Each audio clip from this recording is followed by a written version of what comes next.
follow your dreams. You got a diploma. Diplomas are pieces of paper that sit on walls. After you get a diploma, real life starts. You got to chase your dreams, man. I don't really give a what your paper says. If it ain't what you're dreaming of doing, plus that paper's kind of deceptive anyway. And I always thought it was messed up that you ask a kid at 18-year-old to declare what he wants to be for the rest of his life. Then he gets a major and he works his ass off for 4 years and he gets a degree and he didn't even know who he was when he answered that question. Most people I know don't even work in their degree because they discover something else. My partner was a lawyer, man. He went to school for law school, everything. He passed the bar before he graduated law school. That's how brilliant he was. He an agent now. He ain't even want to be the law no more. He an agent. He just decided to do something else. So I say chase your dreams, man. Do that thing, man, that keeps you up at night. That thing that bothers you, man, that makes you trip. You can't quit thinking about it. You always, that thing, man, that you wake up in the middle of the night, you got a new idea. That's what you got to chase. Because anything else, it's going to disappoint you. You're going to forever be sad, man. If you don't chase that dream, you're going to forever be miserable, man. Bishop Jakes was talking one day on a podcast. I heard him talking. He said, I would hate to die and never do the thing I was born to do. That's a sad thing, man. That people they never chase because you got jobs and stuff and you listening to other people.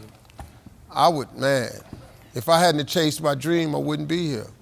If I listened to my mother and father, I'd have been a construction worker, just like my brothers.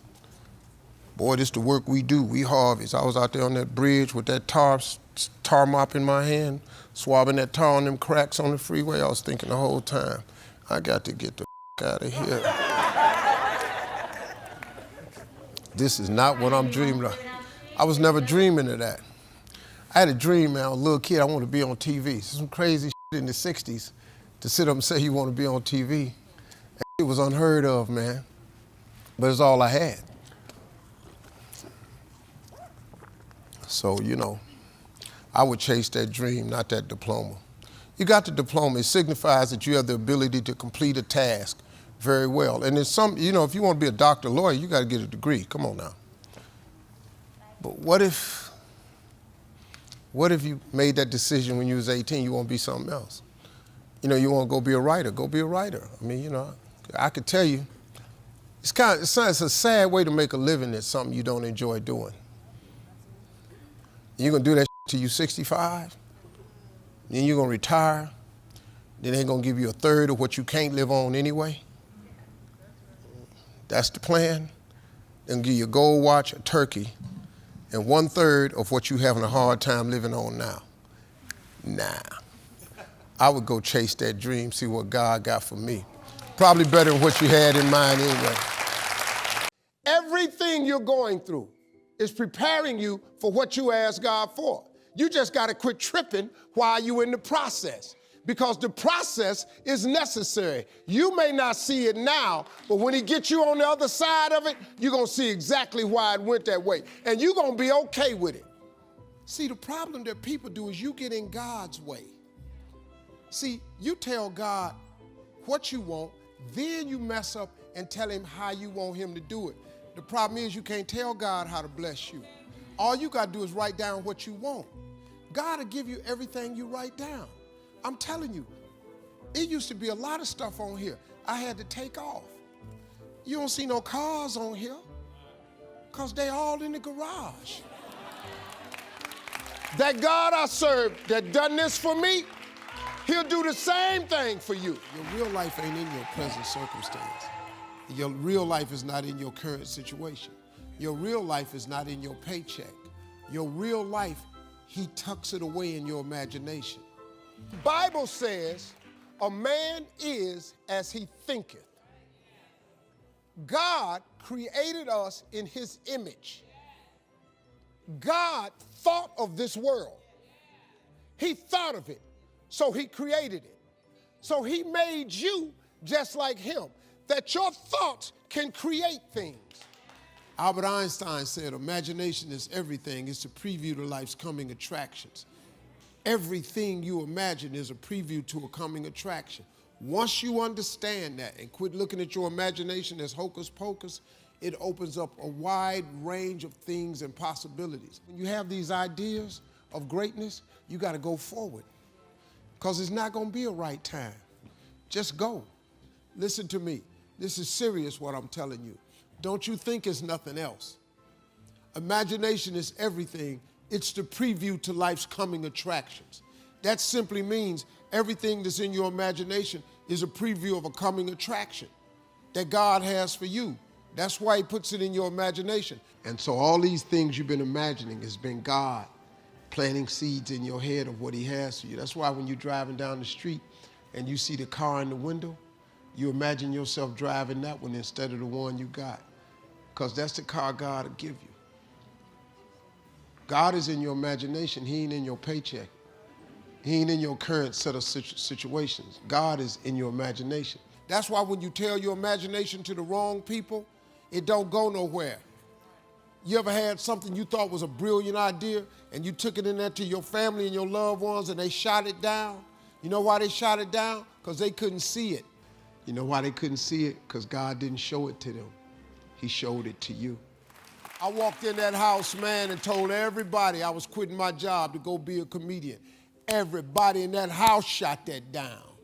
My ex-wife shot it down. Her mother-in-law shot it down. My mama shot it down. All my friends shot it down. My brothers and sisters shot it down. Don't you quit your job, go be no comedian. You can't make no money telling no jokes like that. It's 1985. Who you think you are? If I had listened to them, I wouldn't even be here today. I imagined at 10 I would be on TV. Now, I didn't get there till I was 38, but I got there. Do you know all the stuff you've imagined was really God just showing you a preview of a coming attraction he has for you? I won amateur night on October 8th, 1985. I won $50. I went to work the next day, October 9th, 1985. Quit my job. Everybody in my neighborhood called me a fool. I send planes, pick all of them up, take them to shows. And all of them. All of them. Never wait on the right time, because the right time ain't ever coming. All that, when we get my ducks lined up in the row, no, you won't. No, you won't. Because as you have aspirations, you got to understand that the devil understands your aspirations too. The devil's job is to rob you of your destiny. So there will always be an obstacle. So if you're waiting on the right time, you'll never make the move. You have to go. What makes it hard is your lack of belief that it can happen for you. The fact of it is, though, it's very doable. Successful people have developed the thought process. You all have it. You just got to learn the principles of success. All y'all. All of you gifted.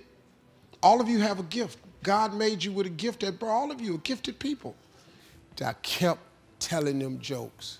My father was the only one who believed in me. My mother, my brothers, sisters, all my friends, man, get out of that, man. You ain't making no money. You can't tell no jokes. I just kept on. I just kept on. And I'd have made a lot of money, man. I'd have made a lot of money. But I took a chance when it didn't line up. But you can't wait till it line up. You got to jump. If you ever planning on soaring, you're going to have to jump. I did an interview, and this man asked me, he said, Mr. Harvey, the past year and a half has been the toughest year of our lives as human beings. So this had to be the toughest year of your life. I said, sir, this ain't even been in the top 10 toughest years of my life. I don't know what. We had a pandemic and COVID, but I've had some years that, man, make this look like a cakewalk. I lost my mama 23 years ago. That was the biggest hammer I ever had in my life. I'd rather had COVID than lose my mama. So, but sir, I'm talking about a global pandemic. Hey, once again, you asked me the question. Now, if you want to put the answer in the interview, go ahead and put the answer down. But I'm just telling you what happened to me. You know, he just wanted me to say it was the worst time. It was tough. And if you lost a loved one, I would imagine this was probably the toughest year for you. I didn't lose a loved one. So I can relate to my father, my big brother, my mama, my two best friends. I had some rough years. And that's all it was. But you know, the blessing is we still here.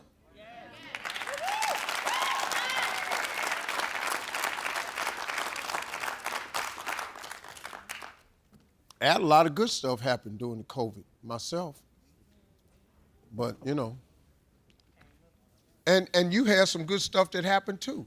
You just got to look for it. Behind every moment of adversity, there's a lesson and a blessing. Yeah, we all learned something during the pandemic, but wasn't it a blessing somewhere in there? You know, some people, I lost my job. Whoa. Do you realize sometimes when a door closes, God is sending you up the hallway to go through another door? You be tripping, man. That ain't your job. They closed my plant. That's because it wasn't yours. It wasn't your plant. It ain't your job no more. How can they take something from you that's yours? Your job gone. God got something else for you. But if you lay in the misery of it, if you lay in the moment of adversity, you never receive the lesson or the blessing. You got to get up out the adversity, man. You got to look for the upside. It's an upside to everything. This is life, man. Do you know that we're going to experience life till the day we die? We're going to have ups and downs. We're going to have ebb and flows. Some going to go good. Some going to go really bad. That's life. Ain't nobody immune to that. I don't care how much money you got, how famous you are. I don't care what color you are. This called life. It's going to keep coming. You just got to get better at handling it. You know, that's my suggestion to everybody. Quit crying about what didn't happen to you. You got to start taking inventory on what actually happened. How about you live? How about you still here? How about you on Family Feud this week? How about you been laughing your ass off all day? How about that? Man, start looking at the upside. I went outside, it started raining. Man, it's raining again. Hey, you here for the rain. You ever been to prison? It rained, you don't get to go outside. There's some people want to go stand in the rain. Then you get rain, now you mad because it's raining. But if you don't get the rain, we ain't going to have these flowers. You got to get something. Everything God sends down from heaven, it has a return. When he send rain, here come flowers. When he send sunlight, here come vitamin D. Here come all. You can say, well, everything he send down, he gets something back. Quit tripping. Man, stop complaining. Let's go. Stop complaining. Let's go. Stop complaining. It used to bother me, you know, when social media first came out, because I was famous before phone cameras came out. I was famous before there was social media. When social media came about, the price for fame elevated. It's a really high price now. They used to have to do fact-check stories about you. Stories came out in the newspaper, had to be fact-checked. Internet came out, they just take your picture, print anything they want. Ain't no fact-checking, nothing. It used to bug me, and then I figured it out. Who are haters? Haters are not shakers and movers. They're not power brokers, and they're not decision makers. The only way a hater has power over you is if you give it to them. That's the only way. Martin Luther King said once, a man can't ride your back unless you bend over. I don't bend over. So when you're talking about me, I have a question for you. Number one, do you know me? Have you ever met me? And do you have my cell number? Those are the only people who can say anything about me. If you know me, you met me, or you have my cell number. If that, you don't even know me. Do you know the stuff people say about me, man? They say some crazy about me. He a Uncle Tom, he a sellout. A sellout? Do you know what I've done in my lifetime? Do you know what I do for my own culture? What I do for children that are not mine? But I'm not going to go on the internet and toot my horn to these people. I just let them say what they're going to say. So, and when they get through hating, when all that hating get turned in, turn on your TV set. All that you talking, I'm still here. And let me show you something. Do you know, as long as you just honor God, do you know it don't matter what they say? He will prepare a table in the presence of your enemies. They're gonna all see it, trust me. That's why you don't have to do nothing. You ain't gotta write back, you ain't gotta get online, say nothing back, you ain't gotta go in their DMs, you ain't gotta do none of that. God will fix it where they see. He gonna make sure they see the blessings he got for you. They not gonna miss it. They not gonna miss it. And the only reason they talking about you is cause you winning. Don't nobody talk about losers. They only talk about winners, man. If you out there winning, they're gonna start talking about it. If you don't want nobody talking about you, don't do nothing. Don't try to be nothing. Don't climb the ladder. Don't get a promotion. Don't get no job. Don't stop hanging out with them. Don't try to better yourself. Don't do nothing. They won't say nothing. The moment you make the decision that you're gonna do better, be better, here they come. Here they come, every time. But let them come, though. Let them come.